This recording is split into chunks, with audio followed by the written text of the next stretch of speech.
ये तो मेरे घोंसले के लिए एकदम बढ़िया है, मजबूत भी और सुंदर भी। रानो चिड़िया टूटी चूड़ियों को उठाकर अपने घोंसले की दीवारों और किनारों में लगाती है। अब मेरा घर सब घरों से अलग और मजबूत होगा। सुबह की धूप जैसे ही रानो चिड़िया के घर पर पड़ती, टूटी हुई चूड़ियाँ हीरे मोती की तरह चमकने लगती। ये चमक इतनी तेज होती कि बाज और बिल्ली जैसे शिकारी दूर से ही रास्ता बदल लेते।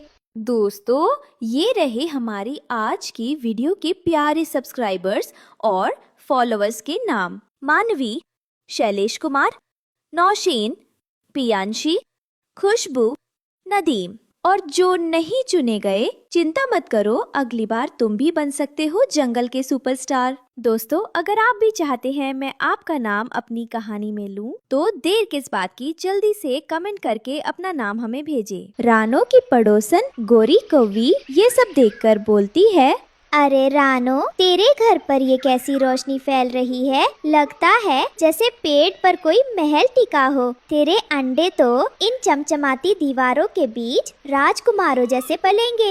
हाँ गोरी, ये सब तेरी जैसी चिड़ियों की तोड़ी हुई चूड़ियों की ही मेहरबानी है। मैंने सोचा क्यों ना इन्हें फेंकने के बजाय अपने घोंसले में लगाऊं। अब ये घर सुंदर भी है और मजबूत भी। सुंदर तो है, लेकिन सबकी नजर अब तुझ पर ही क्यों? पहले गांव की औरतें हमें दाने खिलाती थी, अब हर बच्चा तेरे घर को ही देखने आता है। तू तो सबकी रानी बन गई है। गोरी के पीछे खड़ा कालू कौवा और चिढ़ गया। उसकी आंखों में जलन की चिंगारी जल उठी। ये सब दिखावा है। ये चूड़ियों का घर क्या मजबूत होगा? बस हल्की सी आंधी आएगी और सारी चूड़ियाँ टन टन करती जमीन पर बिखर जाएंगी। फिर देखना तेरी मेहनत का क्या हाल होगा रानो। बिल्कुल। और फिर सोचो, अगर कोई बच्चा या इंसान इन चमकदार चूड़ियों को देख ले तो सब कहेंगे इस चिड़िया के पास खजाना है। फिर तेरे घर पर आफत आ जाएगी। नहीं कालू, नहीं गोरी, ये सिर्फ सजावट नहीं है। ये घर मेरे अंडों को भी सुरक्षित रखेगा। जब धूप पड़ती है तो ये चमक ऐसे डर दिखाती है जैसे कोई आग जल रही हो। शिकारी नजदीक आते ही डरकर भाग जाते हैं। लेकिन क्या तू यकीन से कह सकती है कि तेरे घर से कभी कोई मुसीबत टकराएगी ही नहीं?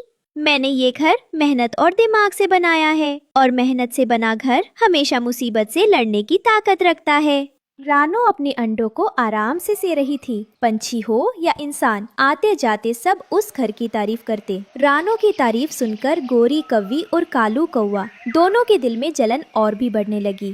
देख ली हो कालू, सब गांव वाले, बच्चे, औरतें सब उसकी ही तारीफ कर रही हैं। कभी हमारे बारे में तो कोई नहीं कहता। तेरा काला चमकदार रंग भी अब सबको साधारण लग रहा है। सबकी नजर सिर्फ उसी के चमकते घर पर है।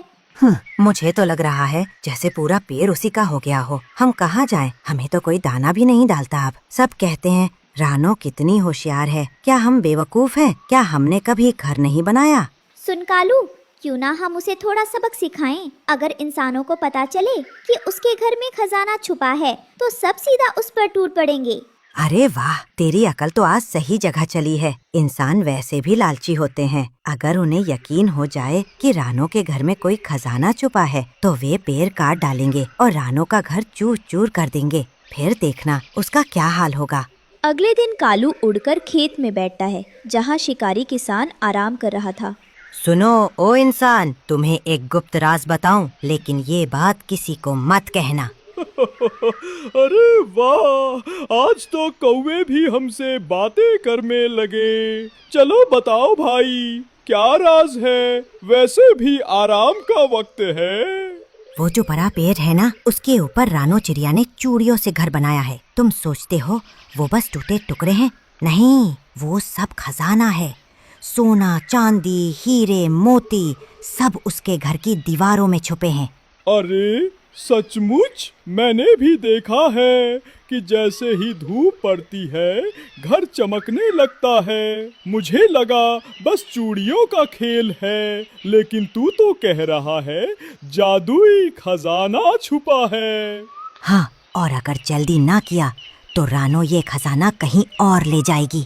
चलो अभी चलते हैं। कितना सोना मिलेगा? मैं तो माला माल हो जाऊंगा। कालू चुपचाप पंख फड़फड़ाता हुआ आसमान में उड़ गया। वो मन ही मन हंस रहा था। अब देखो रानो, तुम्हारे घर का क्या हाल होता है। ना रहेगा पेड़, ना रहेगा तेरा चूड़ियों वाला महल। ये आवाज कैसी है? कोई पेड़ काट रहा है क्या?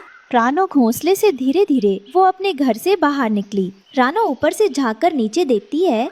ओह, तो ये सब उनकी चाल है। कालू और गोरी ने ही इंसानों को भड़काया होगा। अब मेरे बच्चों पे खतरा है। लेकिन चूड़ी घर में से एक असली चूड़ी नहीं थी, वो एक जादुई चूड़ी थी। जो भी बुरा इंसान या पक्षी घर को नुकसान पहुंचाना चाहता, वो चमक कर उसे सबक सिखा देती थी। और जैसे ही इंसान कुल्हाड़ी उठाता है, जैसे ही वो पेट पर मारता है, जादुई चूड़ी चमक उठती है और तेज लाल रोशनी शिकारी आंखों पर पड़ती है।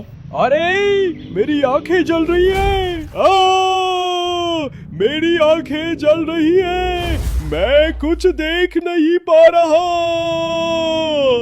शिकारी डरकर पीछे हट जाता है और कुल्हाड़ी छोड़ वहाँ से भाग जाता है। डरपोक इंसान, देखो मैं कैसे तोड़ता हूँ इस घर को। कालू चूड़ी तोड़ने जाता है। जादुई चूड़ी फिर चमकती है और कालू की पूंछ में आग लग जाती है। बचाओ, मैं जल रहा हूँ। नहीं, मैं तो बस मजाक कर रही थी। जादुई चूड़ी उसकी आवाज बंद कर देती है। अब वो चुप रहती है। ये घर सिर्फ मेरा नहीं, मेरे बच्चों का है। जो इसे नुकसान पहुंचाएगा, उसे सजा जरूर मिलेगी। मुझे माफ कर दो रानो, मैं लालच में अंधा हो गया था। अब समझ गया हूँ कि मेहनत और समझदारी ही सही रास्ता है। रानो, मुझे भी माफ कर दो।